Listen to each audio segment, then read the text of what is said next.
Welcome, and thank you very much for joining us this evening to talk to a panel of 6 of our former senior tutors who take us back over very nearly 40 years of St Edmunds College history. Thank you also for joining us for what has proven to be thus far our most popular event. I'm not surprised, because not only do we have 40 years of St Edmunds history here with us this evening, but also the role of senior tutor is absolutely central to everything the college does. Whether you're a student, a fellow, or a member of staff, the senior tutor will have loomed large in your life and time at St Edmunds. So without further ado, let me welcome our panel. And perhaps if I could start with Tony, if you could introduce yourself as the senior tutor who was with us longest ago on this panel. Can you see me? No, not yet, Tony. There we go. Well, I followed Stanley Harris, who was senior tutor. I started in 1974. And at the time, I had, I suppose, about 60 students. And on the staff, we had 2 secretaries to run the whole show. So we were kept quite busy. I also was very lucky to have 6 resident priests who were in fact my first line of defense.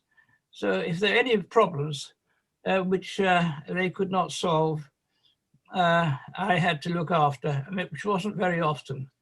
One of the problems was to maintain the flow of students. And at the time there were 60. And the way we had to do that was to go and fish the pool. And the pool was a pool of applications which had been discarded by other colleges. And the pool was in Mill Lane. And one went to select, one hoped, good applicants. One of the problems was the fact that if you selected somebody and then you decided this was no go, you couldn't return them. And so once you decided, we had to accept the students. So that was the main purpose really, was to maintain and increase the student intake. So that's really all I have to say. But it was a bit amateur, shall we say. Thank you very much. And I'm going to come back and ask you a few questions, but I mean, I got it wrong by saying that we had nearly 40 years. We had nearly 50 years of St Edmunds history represented on the panel. I wonder if the other 5 of you could come in chronological order, just to introduce your name and the period at which you were senior tutor, and then we'll go back to some more detailed questions. Paul, I think you're next. Good evening, everybody. I was senior tutor from 1991 to 1996. I took over from Terry McLaughlin, sadly no longer with us, who in turn had taken over from Bruce Elsmore, who'd been senior tutor quite a long time and is known, I'm sure, to many people who are watching in this evening, and also sadly no longer with us. And in 1996, I handed over to Michael Murphy, who sadly is also no longer with us. But I do want to mention all of those 3 because my time as senior tutor, not only could I go to Tony for advice from his earlier period, but I had several other people around, Terry and Bruce in particular, who were always available for advice. And when I became senior tutor, I think there were 130 students, and it got up to about 180 when I stopped. And we always had the problems, I'm sure we'll end up discussing again, the issues in those years of how to accommodate students was always a challenge for us. Thank you, Paul. Mike? Yes, so I was senior tutor from 1999 to 2002. I took over from Michael Murphy. As Paul said, Michael Murphy is no longer with us. In fact, I was appointed in 1999 for a year as admissions tutor. And so he became ill in the first week of the Michaelmas term and tragically died about 2 to 3 weeks later.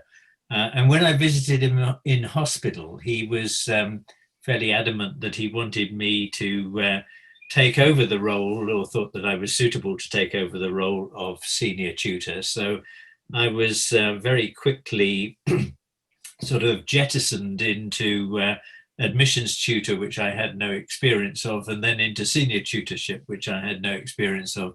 So I, like Paul, was very grateful for previous senior tutors who were able to point me in the right direction and get me along. And of course to Helen Mason, who was deputy senior tutor, who gave me an awful lot of support during those first weeks of the Michaelmas term and up to the admissions period of December, which was a very steep learning curve for me, shall we say. I think I can probably add a little bit to the number of students, actually, because I knew that it was around about 220, I think, when I took over as senior tutor, and almost every year the governing body, then called the association, had a debate as to what the student numbers should be. And little did they realize how inaccurate or how imprecise actually admissions is. And you know, to get it down to 1 or 2 students is just not possible. So that was about the size of the college in those times. Thank you, Mike. And I think that's a really interesting point for those of you who aren't involved in the admissions. One of the most extraordinary things I found on coming to St Edmunds was to learn that it's only in December that the census of student numbers is actually completed by the university. And therefore you have several months where actually no college knows how many students exactly they have, although obviously our senior tutor and tutorial team do, but through internal processes. But thank you, Mike. And before we go to Helen, who you've already mentioned, Peter, I think you were next. I am, Catherine, and I took over from Mike in 2002. I just retired from the vet school where I've been teaching full time, and so I had plenty of time. I was still doing some teaching at the vet school, but I was able to spend a lot of time in college, so that I got to know all the staff and a lot of the students. And so it was a very useful time to get to know everybody. And if there were problems with a kitchen being untidy, or the rubbish bag hadn't been emptied, the housekeeper would come and dig me out and ask me to go and institute some disciplinary action if that was necessary. But there was all sorts of other things as well, and I carried on as senior tutor until I reached retiring age, and that was in 2006. Thank you, Peter. Helen. Yes, I was, as Mike said, I was deputy senior tutor with him. I was also deputy senior tutor with Peter, and having done 2 terms at deputy, it became my turn to be senior tutor, which I was very honoured and happy to be. However, I'm sure later on we'll come on to the challenges of the job, but I was lucky to have a very supportive team working with me, a team of tutors and in the tutorial office. And also, actually, I did want to mention, Tony mentioned the priests, and I would like to mention the deans of the college, and in particular, Michael Robson, who was the dean at the time, who was, you know, a tremendous support to us, because at that time, I think he was one of the few fellows actually living in college, and I live 10 miles away from college. So he was on the spot, and certainly we worked together and rescued many students on different occasions. Thank you, Helen. And last but very much not least, our current senior tutor, Judith. So I realise how fortunate I am that I remember getting advice from all the senior tutors on this call and all the ones in between. I'm just sorry I never met Stanley Harris, but I was only 4 when he was senior tutor, so perhaps that was okay. So I inherited students from Helen, and we've now grown to somewhere around 600 students in Kansas, a totally different metric than full-time paying students. It seems like the issues we have experienced in the past are much the same as the ones now. We don't know how many students we have. We're never quite sure if we can accommodate them or not. Thank you. And I mean, there's been quite a lot of talk already about how the college has changed over the years. I wonder if maybe we could start with Paul. How do you think the college has most significantly changed since your time as senior tutor? Well, I suppose the most obvious thing is of course, electronic communication, you know, email and social media, and the fact that people apply to the college electronically, or apply to the university electronically, that all supervision reports are electronic and all the rest of it. I mean, that is a massive change. I mean, we used to have endless pieces of paper. But the one great thing about pieces of paper was it meant people didn't write very much. And one of the downsides of the electronic world is people can very easily write too much. So that, for example, is a big change. Clearly, the college is much bigger, and when we had fewer students, it was possible to know many. When I look at lists of students from the late 80s or through the 90s, I can literally visualize about probably 2/3 or maybe sometimes more of those names or who they were.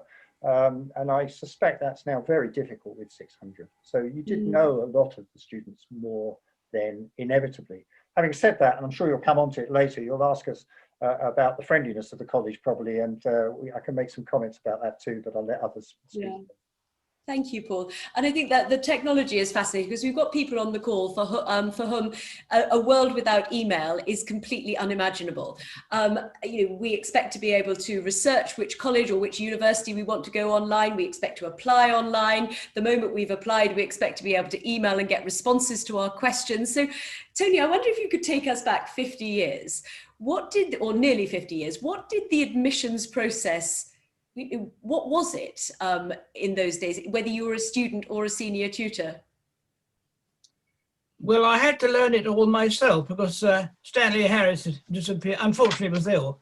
So I had to sort of invent it. And I really can't remember what I did. I just had application forms, and we accepted them on the forms. And they were presumably sent through the post. And then if you had a question, what happened? What questions? Yes, like if a student had a question about the college, how did you communicate to answer them? Oh, by longhand. By longhand. That's all. Yes. Yep. And I mean, how do you think that that's changed, coming up to date, Judith? I mean, when you had to write a letter and it took at least several days, maybe even longer if the student was overseas, presumably students might have thought more about what exactly they wanted to know. And as we've been able to communicate more quickly, we often think through what we need in less detail. So how have you managed that increase in numbers, but also increase in questions that you presumably have? Well, we didn't have many questions in those days. If we accept an applicant, they were so pleased to come, no questions asked. And yet now we get all sorts of questions. My favourite one we ever got in the tutorial office was, could I have a room with the view of the lake? We don't actually have a lake. We never really worked out what they wanted. But yeah, we do get some students, applicants will email us every day during the admission season these days. And of course, when you've got that maybe 1,000 or more applicants, that can become quite bewildering. There's a bit of a snowstorm of electronic communication. And how do you see technology having changed the role of senior tutor? Perhaps, Peter, any thoughts from you?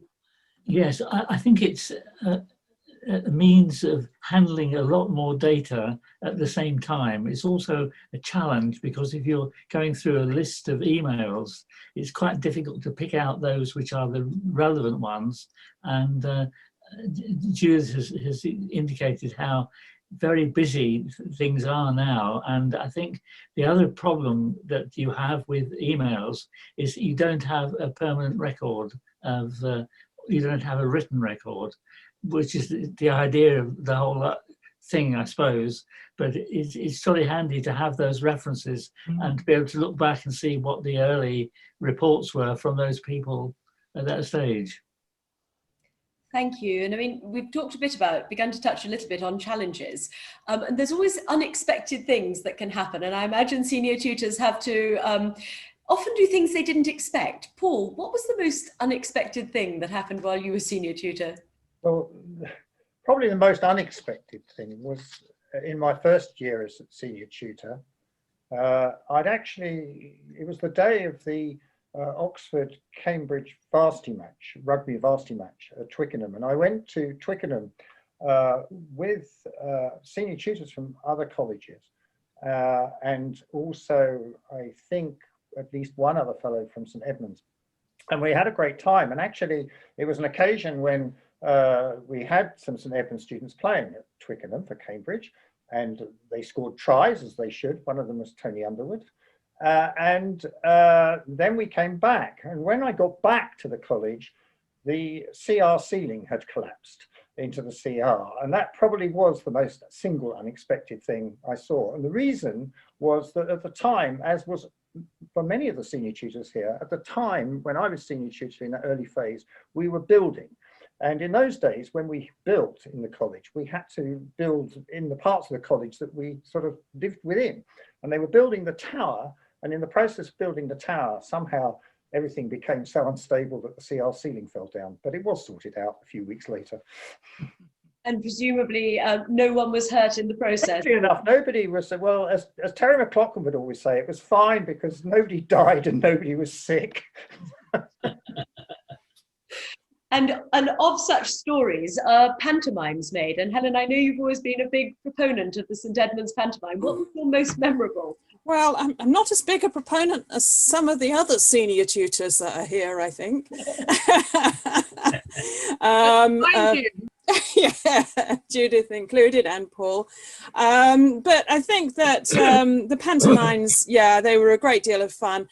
I mean, we'll come on to the friendliness of the college, but certainly with, you know, bonding the fellows, I think the rehearsals were very short, maybe just 2 days beforehand. So we did occasionally rehearse quite well.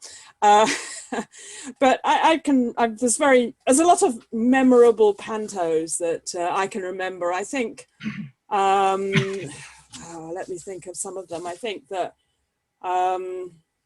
yeah. What about Edmund and his amazing Technicolor gown? Anybody remember that one? Judith? Mine's a blank. Mine's a blank. So you can't remember the song that goes with it then? There were some beautiful ditties and songs, and Terry, of course, was one of the people that started, you know, the pantos and was very keen. He actually was drama. I think he's had a great interest in drama as well.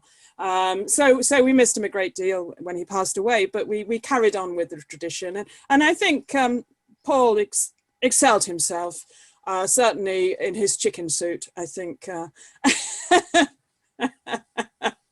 on several occasions, I think, chicken McNuggets. But and the students had pantos as well, and those are very memorable occasions. And I remember going into the CR to the students' pantos and looking at somebody who was dressed as the then senior tutor, which was me. And I used to have a lot more hair than I have now, but I used to have afro hair. And this young lady, I go, wow, and she had an afro wig on. So yeah, great fun. And we used to get dressed up. I used to have a long blonde wig that I used to wear. And when my husband was watching it one day, he said, "Oh my goodness, that's my wife. I didn't recognize her." So it was great fun. We all had great fun. So way back, many centuries ago. Mike, what's the most memorable moment you had as senior tutor? Oh, I don't think I could draw directly on this particular forum. I think that previous partners perhaps got too involved with things that might have happened at BOPs, and I was hauled in and tried to calm everything down. I think there were some difficult moments. I think that you know, probably the master should not have got involved with it, should have just left it to the tutors and senior tutor to sort out. I know, Mike, you're talking about challenges, stepping back from particular moments. What do you think the most challenging part of being senior tutor is, whether for you or in general? I think the most challenging part for me, which probably means I couldn't even attempt to do the job now, was that, I had a full-time job at the vet school at that time. And so my periods in the college were usually in the evenings, weekends, and one of my colleagues said to me, "Well, that must be, a fairly sizable job." And I said, "Well, maybe a few hours a week." And of course, when you tot it a few hours each day up, it works out at about 16 or so days, 16 or so hours a week. And I would go in, and of course there wasn't email, so you'd write notes to the secretary, and she would then type them up and then send on letters and those sort of things. But at the time that I was there, 240 students, it was possible, seemingly anyway, I managed to do that in the time allocation. And of course, you can grow that time allocation and maybe do things, better or differently. But it was a way that I had to work because of the job that I had during the day, really. But it was a great feeling. Of course, the greatest feeling is always around graduation time, when you see, a year group go away and their proud parents come and send them off to get their degree. I think that's always the best part of the year. And I think that's one of the curiosities coming back to Cambridge, not as a student, is discovering that senior tutors, whom one always assumed were full-time because they were omnipresent, are actually usually not full-time, which was one of the real challenges of the job. And Peter, I wonder how you managed that. Yes, I in fact, when I took over as senior tutor from Mike, I was actually virtually full-time as senior tutor, because I retired from the vet school, apart from 2 or 3 lectures and classes a week. And so I had a lot, more time to fully participate in the senior tutor's job. And I had all sorts of crises at different times. There was one lady who lived in one of the flats who somehow or other couldn't turn her heating on. And so periodically I'd have to come in from my home, which is about 12 miles away, and fix the heating as well. And that, for somebody who was not a plumber, it was quite a difficult job for me. But I easily managed to calm things down and sort things out. And the other thing was, we used to have a fire practice at about 6 o'clock in the morning. And the bursar,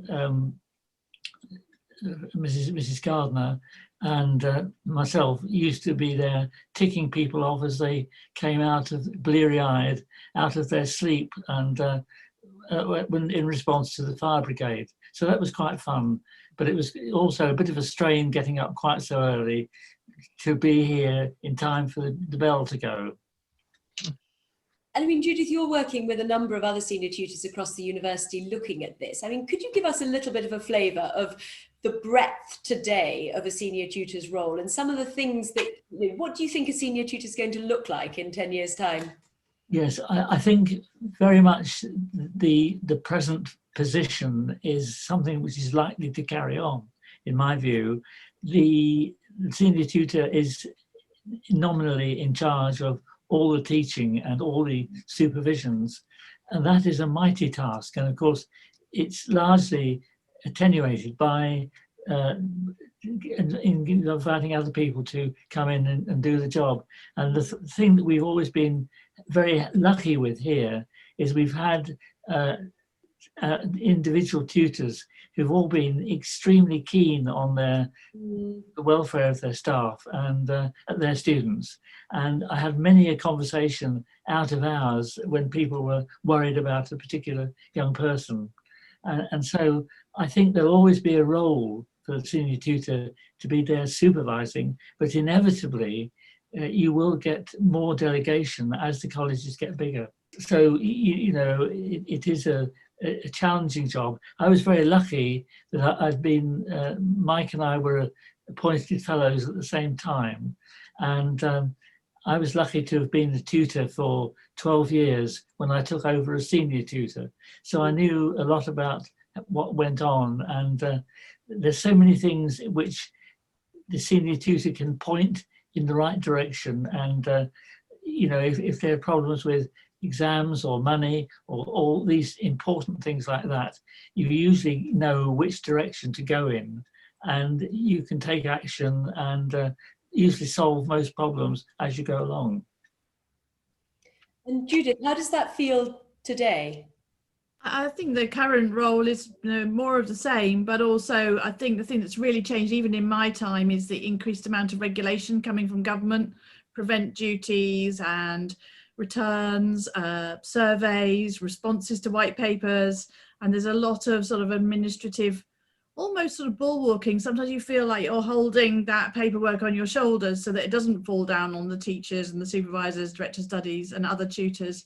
So I think that's the sort of change, is the increasing sort of sense of weight from above. And then one of the things that's been really fantastic about coronavirus is much more collaborative working across the university and collaboration between colleges and between colleges and the faculties and some of the old schools, or the old fools as we used to call them, which is that's a really an encouraging development, because that working together we can sort of collectivize our effort and not duplicate too much.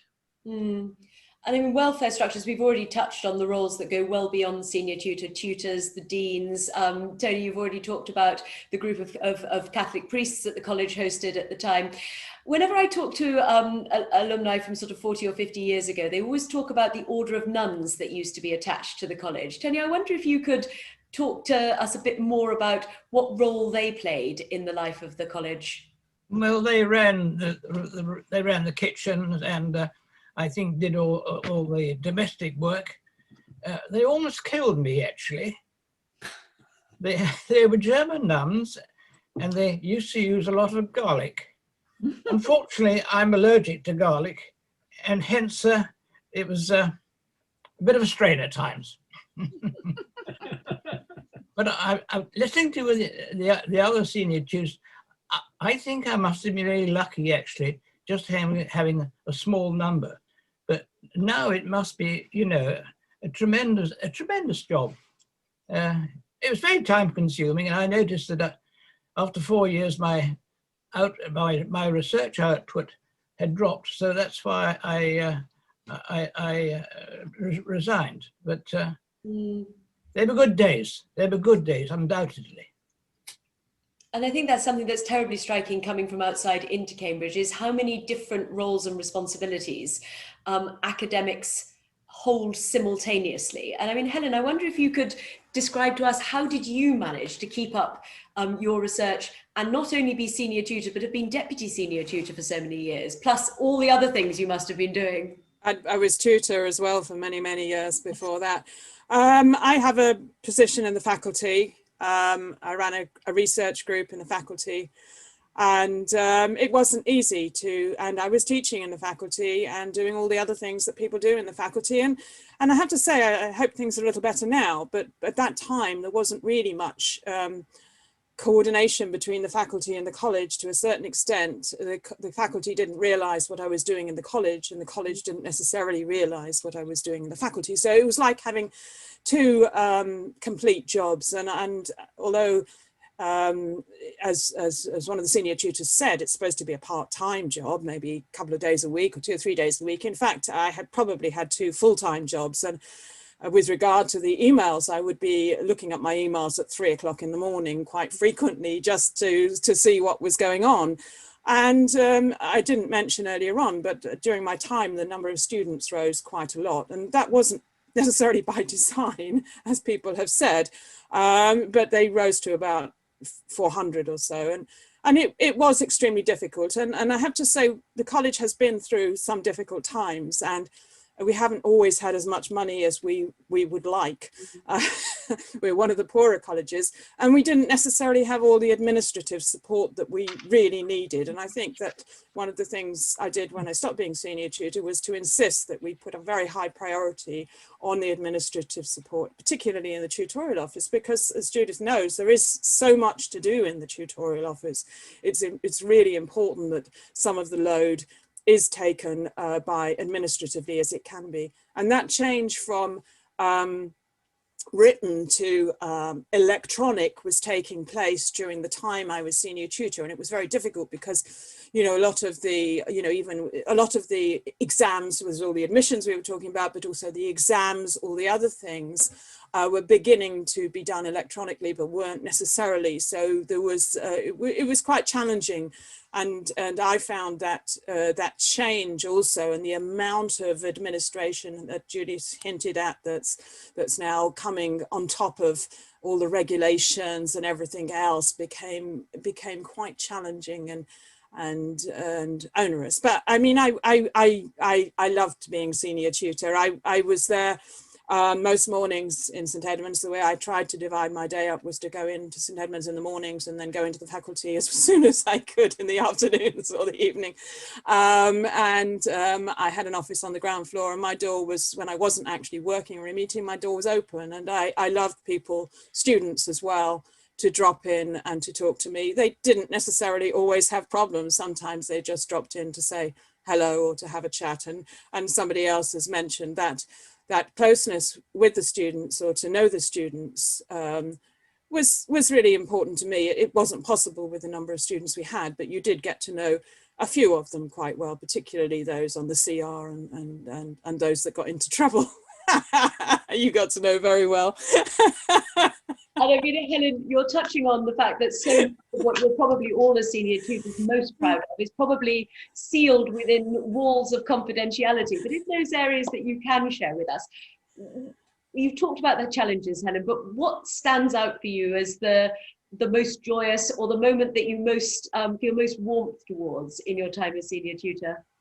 I think that at the time when I was senior tutor, I was also, and Mike hinted this, also in charge of discipline, and the senior tutor was in charge of discipline, and that was a difficult situation to be in. But I was very pleased that sometimes, occasionally, when we did need to reprimand students or clarify them, they responded extremely well to that. So that was a positive thing. But again, as I think somebody has already said, I think the proudest time is when you're at the graduation and you see students graduate. Sometimes I could have been moved to tears, because you know what it has taken for them to get there. We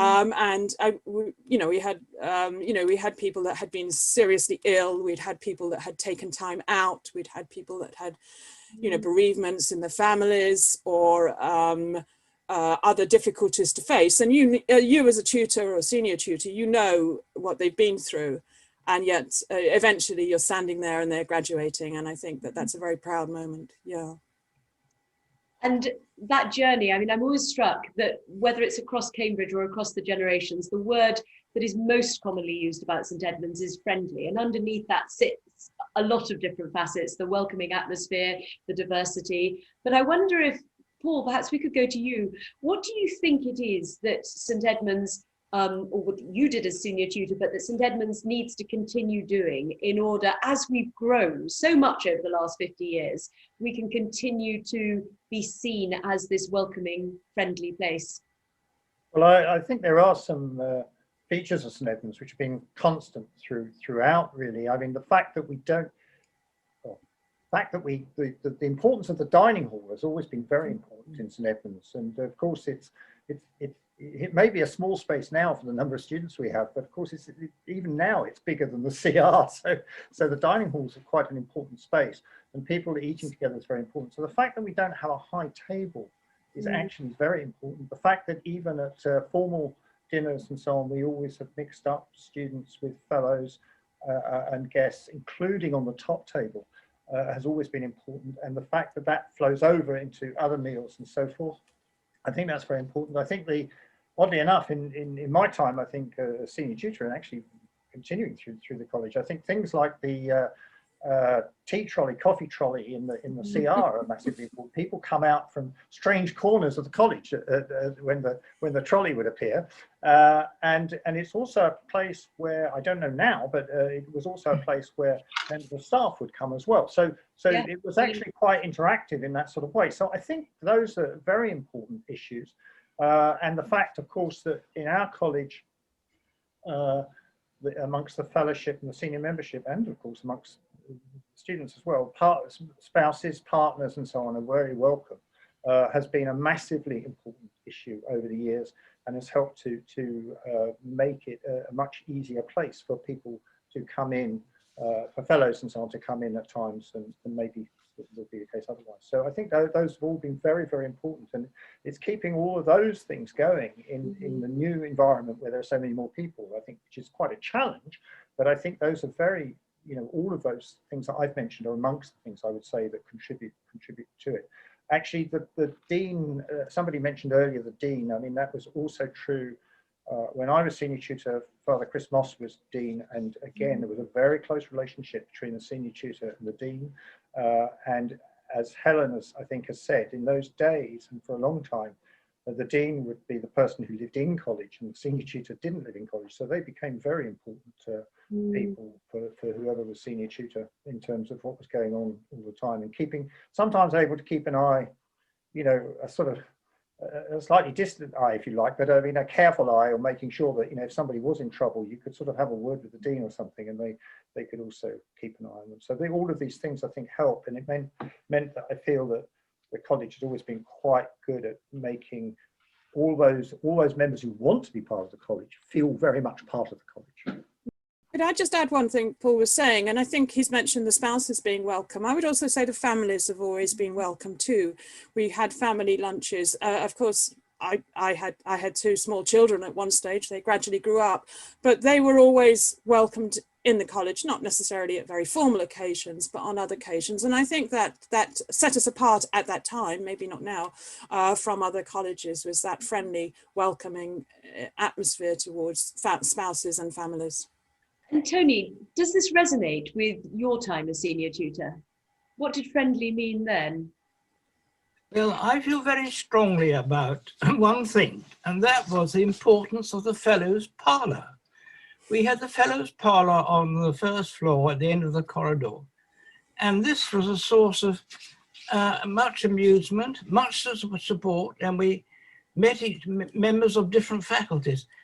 And this, I think, was well, I reckon that's one of the most important features that I can remember about my college life. It was very important, and I do miss it now.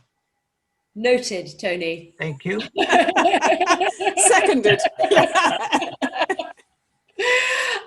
So we've been looking back in history. Now let's project forward, and we'll imagine the college history as being written in 2100. Mike, I wonder if you could kick off with, what is it from your time as senior tutor you would most hope to be remembered and captured in that history? Well, I think it's the supportive nature of the college. I can think of several students, but one in particular who came over from Nigeria with his family and was put in one of the maisonettes for one of the coldest winters of all time, and anyone who's been in those maisonettes will know that they weren't built with any insulation, and there was a time when they're heated by electricity, and the time when the electricity was very expensive, and so we had to support this person, through their master's degree in land economy, and then they went on to do a PhD with virtually no finance at all. And I think it was the ability, and I think one of the things that I've always felt, strongly about is that education should be free at the point of source. And we were able to support that person through their PhD. They then went on and became, an academic in Aberdeen and kept up with us for a fair length of time. And I think it's those sort of personal developments and the added value that you can give as a small college, rather than being at the top of the league of tables for degrees that really, you know, give me the pleasure of being involved with the college. So, and I think that adds to the friendliness of the college, the support that the other students give to the students, the sporting, you know, group that, you know, get the rest of the college around, you know, the major varsity matches, I think is something that, you know, brings the college together. And I think, you know, Paul's absolutely right, not having a high table and all sitting around, you know, during the week with whoever sat next to you. And particularly for the dean who was there every day at every meal, you know, it makes a lot of difference to have that sort of person around. And of course, you are dealing with a maturer set of people, you know, compared with a traditional undergraduate college. And that brings a richness of experience and sort of ability that these students, you know, bring. It also brings different sort of problems that they have compared with, you know, the undergraduates or traditional undergraduate colleges. But you know, that's the enrichment of the college, I think. Peter, what would be in your 2100 history of St Edmunds? Well, I think, again, we've talked about and the reasons for it being a friendly college. I think when I think back to what my tutors did when I was senior tutor and how worried they were about problem people, and I'd hate to think that we got to a stage where that tremendous support from all the tutors was such. And of course, with the tutors, mostly you're dealing with one or two problem people, whereas you know, you have perhaps a side of 35 students, and if perhaps 2 or 3 of those are very much worrying about finance or something like that. And I think that the one thing about the university, and although it's changing into an electronic format in every respect, I think one great thing is that it's a very old university and has seen most things before. So there are mechanisms for when you can, if somebody's worried about an exam result, you can go and talk about it and sometimes get something done if it's a genuine case. But I think that there is a laxity which needs to be kept an eye on. I remember when I took over as senior tutor, I soon discovered that there were about 3 or 4 students who were still doing PhDs 10 years after they'd started, and it should be 3 years, as you know. And so I had to very quickly chase them and their supervisors up, and, you know, managed to get them all through to graduation, which was a great relief. And some of them actually still keep in touch with me with gratitude today, which is rather nice. I mean, that point about nothing new under the sun, it really struck me at the start of the pandemic, when obviously those of us who were dealing with it, I mean, Judith being absolutely pivotal to everything the college was doing at the time, felt that this was new, that we were in uncharted territory. And of course, we as a university were reminded that Newton was in self-isolation when he wrote Principia Mathematica, I believe. And therefore, you know, even how you actually continue as an academic and how you continue as a scholar at Cambridge through a local or an international pandemic is not even new. On that sort of looking at us internationally, one of the other facets of St Edmunds, which we often talk about, is how international we are. But obviously we sit within a wider context. And Mike, I wonder if you could give us some thoughts on what you think it is that the college and the University of Cambridge need to do to remain at the forefront of education internationally.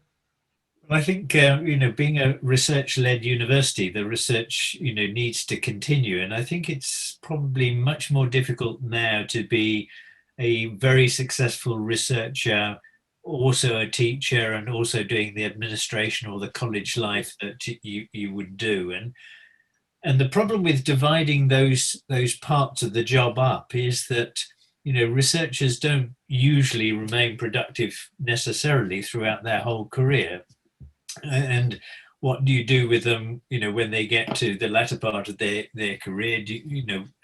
Whereas if they had kept, all three balls in the air, they could perhaps concentrate more on one rather than the other, and facilitate, a lot of change.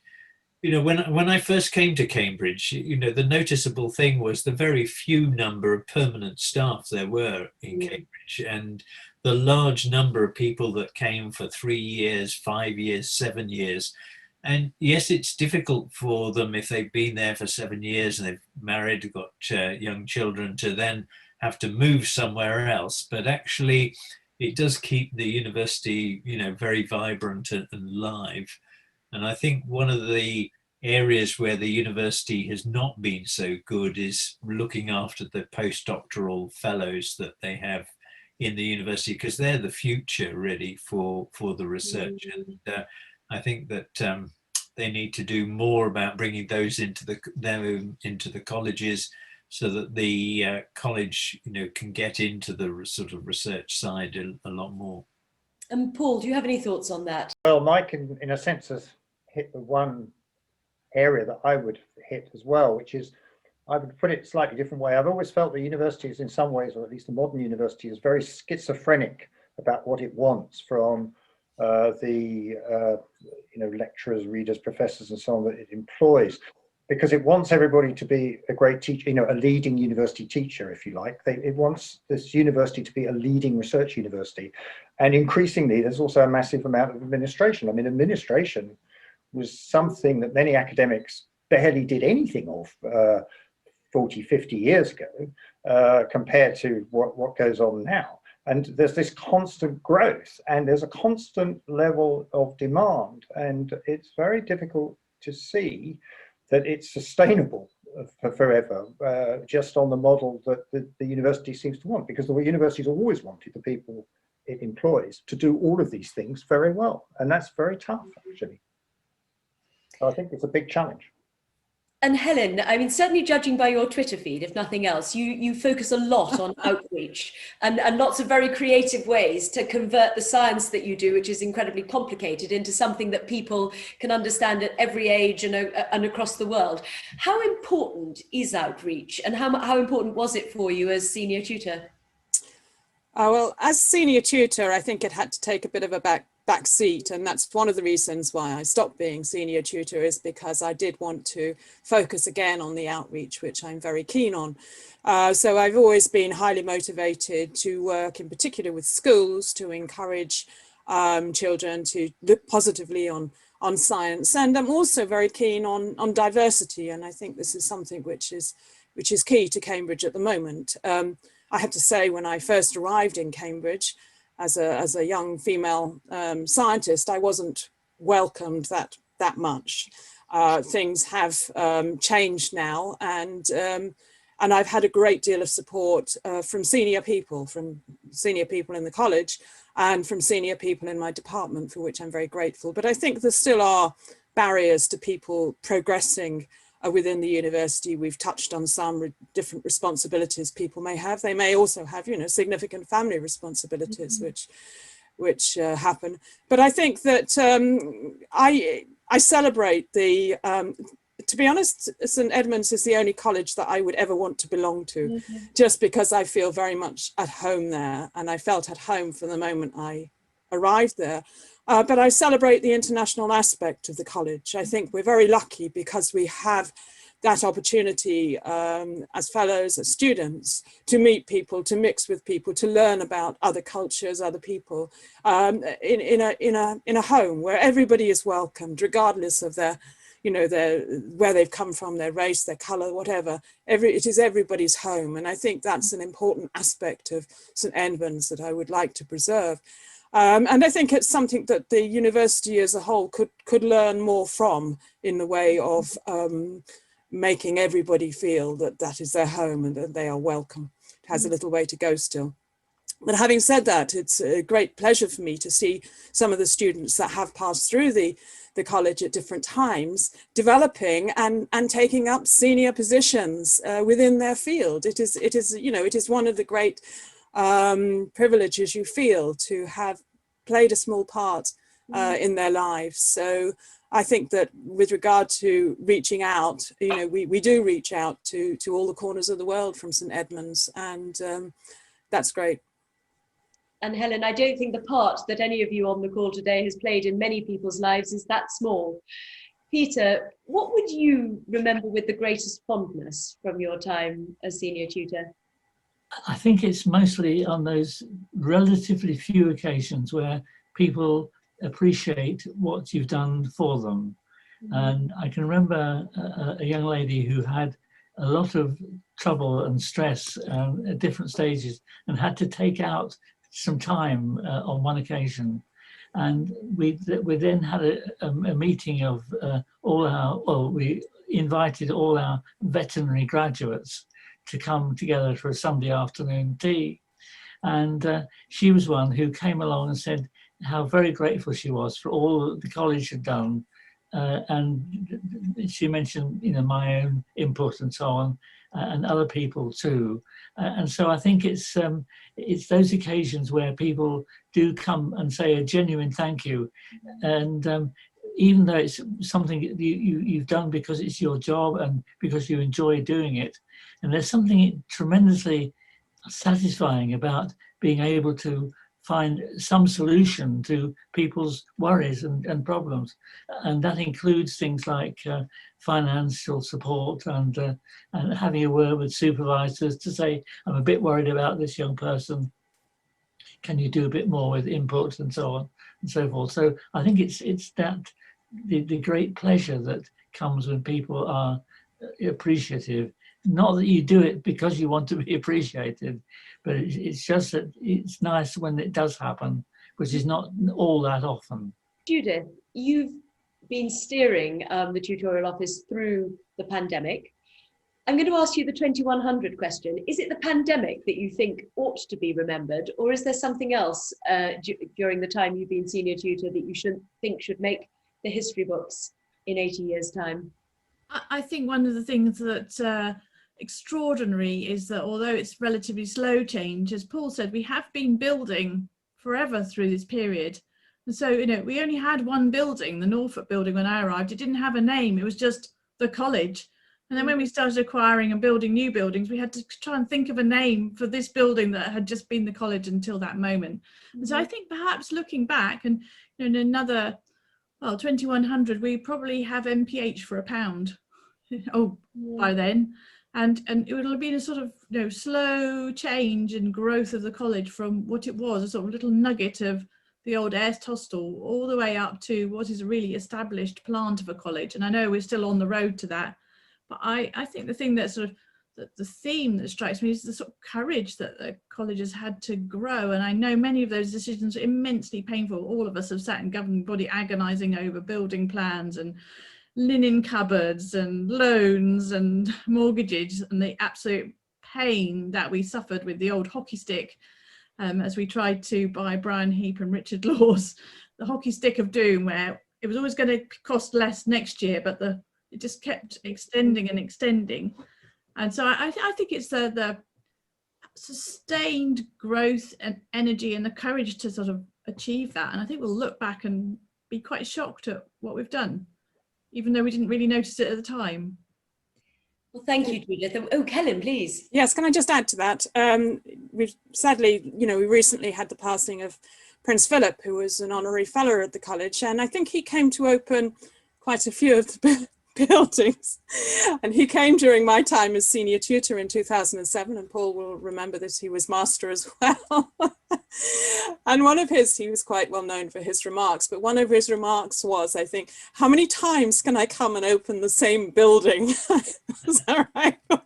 So, it was a great treat to have him at the college, and he stayed for lunch with us, which was wonderful.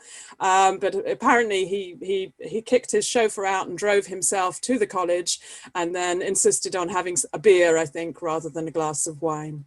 Thank you, Helen. And we're coming towards the end of the hour, and I know that there are some questions coming from the audience. So I wonder, Tony, whether you could lead us with the final word. If we go back to 1974, when you became senior tutor, what would you have found most surprising about St Edmunds today? Today, it's almost incomprehensible, really, compared with compared with my day. I'm delighted to see it enlarged, because there was a time in history when we had to decide whether to expand or to keep to our same size, and we decided to expand, and you have the result. Thank you. That is a wonderful way to end. And so I'm going to hand over to Kate, because I know there are some questions from the audience. Kate. One question that has come through, I know Judith, you've had a go at answering it, but was just, we have this reputation and a history of being very warm and welcoming and friendly. And as the college grows and kind of our alumni are sort of spread throughout the world, I think at last count it was 140 different countries where we had St Edmunds alumni. How do we continue to kind of reach out to alumni to make them feel continue to feel part of the college? Now, obviously, that could be a question for me in my role as development director, but I do wonder what the panel think are ways that they've experienced of making sure that the students they knew in their time as senior tutor have continued to stay connected to the college. Was that asked for somebody specific, Kate, or was that? Well, I mean, any of you. I mean, I know you, Helen, have worked with alumni in India, and I have, yeah, and I think that it's. I think that you're doing a great job in the development office to try and maintain that communication. I think people always often feel a strong association with the college, so keeping in touch with individuals is a wonderful way to do that. I think somebody's mentioned in the chat the alumni dinners. I mean, unfortunately, we're not in the situation where we can easily host events, but were we in more normal times, we would be hosting alumni events, and not just in the UK, but around the world. And that's a wonderful thing to have, I think. And I know, Paul, you're a wonderful asset as well to us in the development office, having been both senior tutor and master. Do you have any thoughts on the way in which the connection with alumni has been maintained over the years? It's interesting hearing some of the comments earlier. When I think back to my time as senior tutor, what amazes me is how many of our alumni who were students when I was senior tutor, I'm still in touch with one way or another. Obviously that tends to peak at sort of Christmas time, I suppose, but there are, there have been several occasions when people I knew back then have been in touch during the pandemic and haven't had just a private Zoom call or whatever. And it is amazing how many friends one made amongst the student body from when one was senior tutor. And now I'm thinking, well, that was 25 years ago and I know these people now, so it's quite extraordinary. And in many cases, of course, they've gone on and had families and you know about their children and what their children are doing and all the rest of it. So that's an amazing sense of belonging to this very huge group of people. In terms of the college staying in touch, I think actually you could probably learn a lot from what's happened during the pandemic. I mean, we've been forced to do Zoom and all the rest of it, and some of us probably hate Zoom by now and can't wait to seeing real humans or being in the room with it. Are any of you real humans?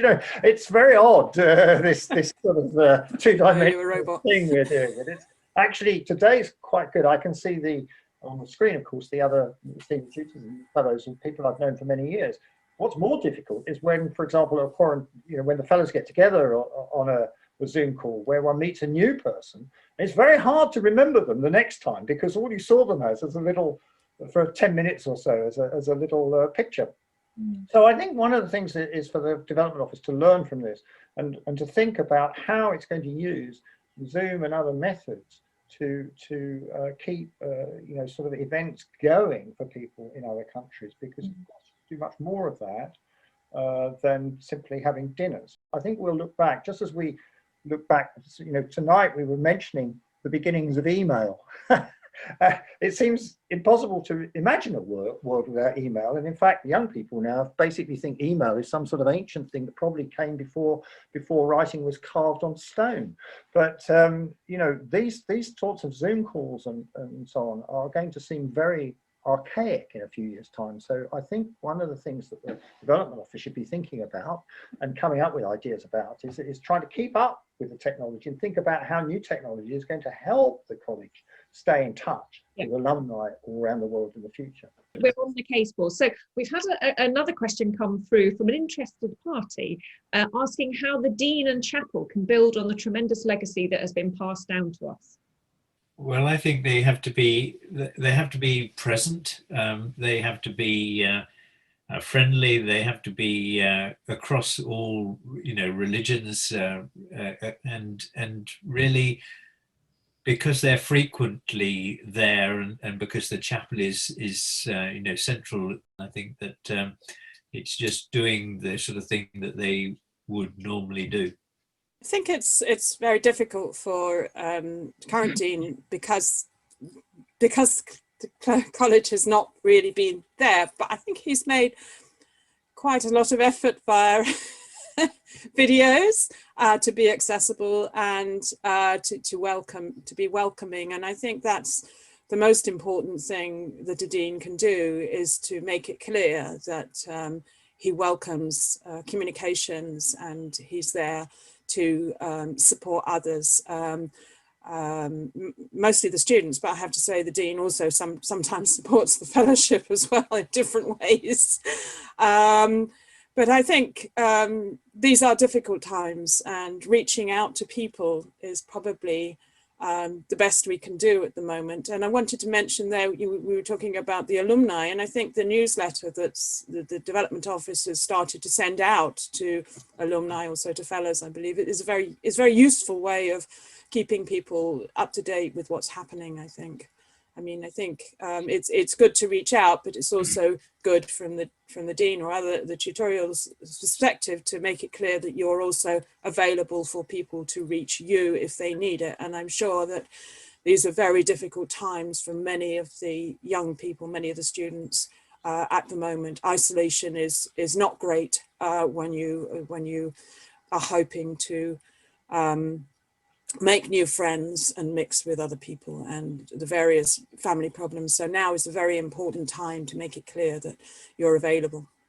A few more questions coming through now. So somebody has asked about how central the tutor to tutee relationship is for the Cambridge way of taking a degree, and how has that changed over the years?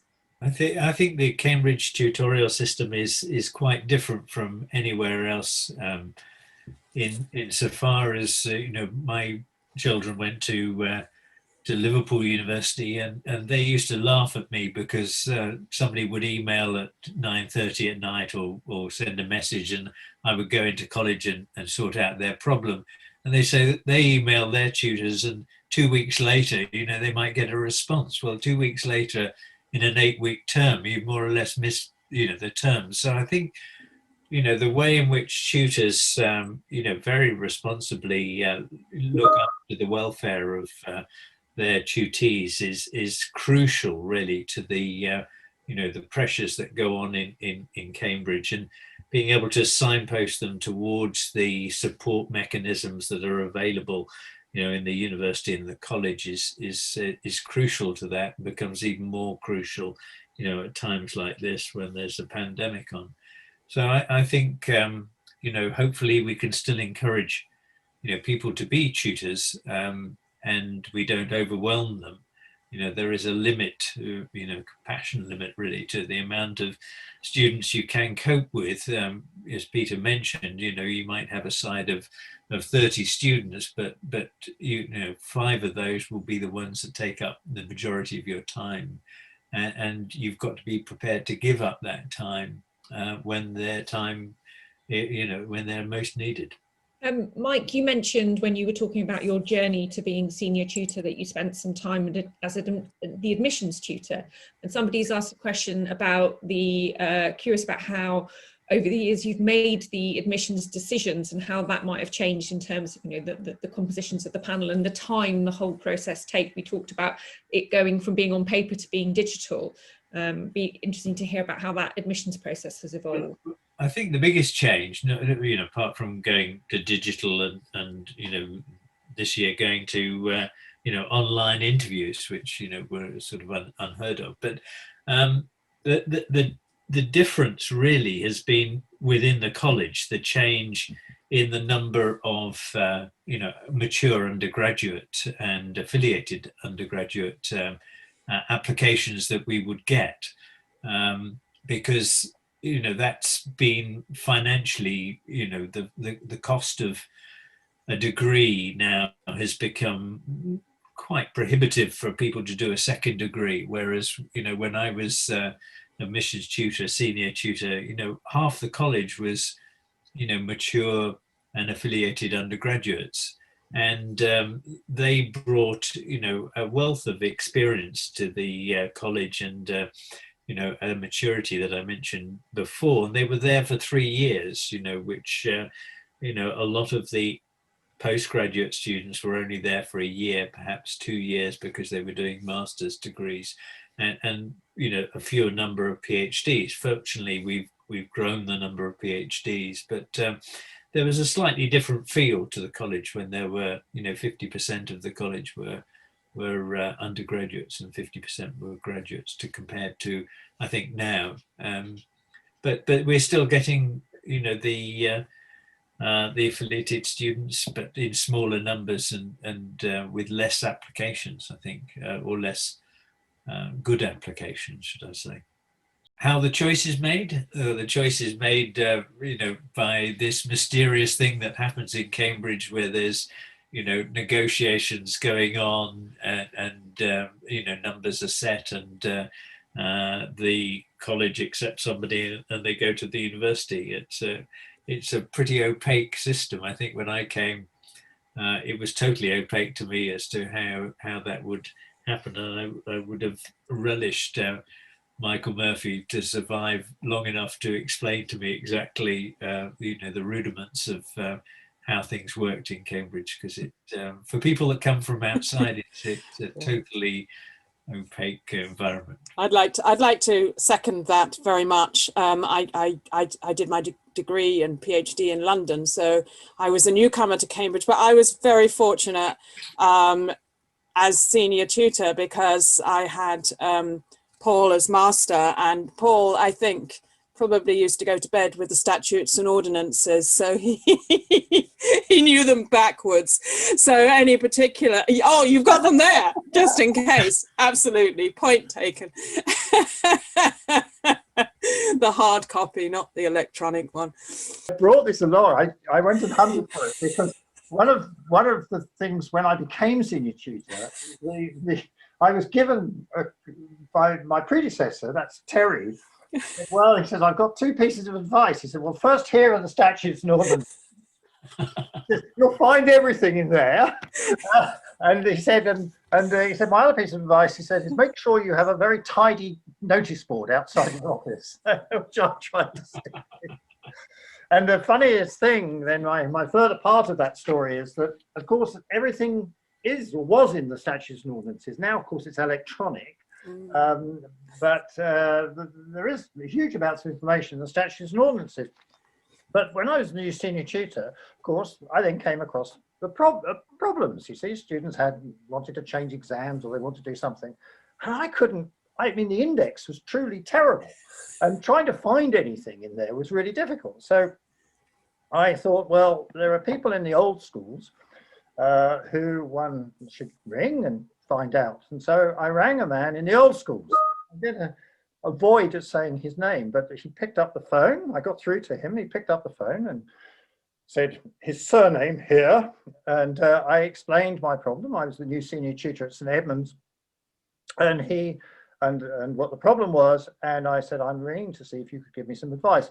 I think you'll find it all in the statutes and ordinances, he said. And put the phone down. And this happened to me a couple of times. And we had a tutorial secretary at the time, and she said, she was relatively young, but she said, Paul, she said, would you mind if I, so, you know, it's not my job to give advice, but maybe I could help. She says, I know you're struggling with the old school. She said, if I was to ring his secretary and say that you're the new senior tutor, but you're terrible, you know, you're a real ogre and you give me a terribly bad time, I could build up a relationship with his secretary and she could find out from him the answers to these difficult questions. And that worked a treat. I noticed in the chat there was a message from Rodney. I saw quite a long message from Rodney, and he particularly enjoyed the Christmas pudding at our house. I have to say that that's Christmas dinner was a feature for the college students. I have to say, Rodney, I'm afraid I had no part in the Christmas pudding. In fact, my husband does all the cooking in our house, so we have to thank him for that. But I think the delights of Burns Night, the delights of different types of meals is something that students remember. Thank you, Helen. And I'm glad that you raised Rodney's email because I'm going to come back to it in a second. But I just wanted to, Paul, you made me think of an experience that Judith and I had yesterday when you said, once we finished Zoom, will we actually know how to deal with a three-dimensional person? And Judith and I and two other members of the fellowship had a rather embarrassing experience yesterday where we were actually socially distanced, but three-dimensional living human beings interviewing another one. And the interview ended and we all went, bye, like 2-year-olds.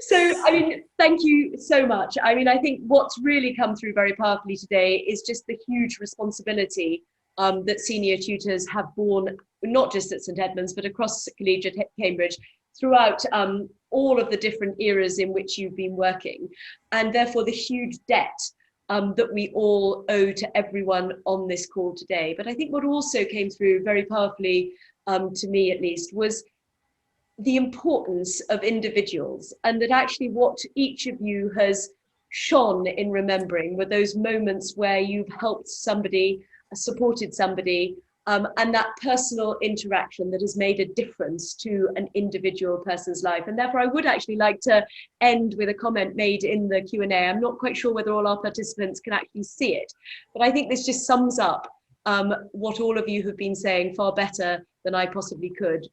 When this alumnus says, I want to thank Paul and Helen here, who were in service in the college when I was there from 88 to 91. Helen was my tutor and I could not forget her Christmas pudding, which we've already reminded of. Terry was the seniors tutor during my stay and I could still remember him rubbing his hands in his talks and his smile hanging off his face. And I think that is just a wonderful image to leave you all with today. So thank you, not only on behalf of those of us who've enjoyed this evening, but thank you on behalf of everyone at St Edmunds for all that you have done and continue to do for all of us over the years. Thank you very much indeed.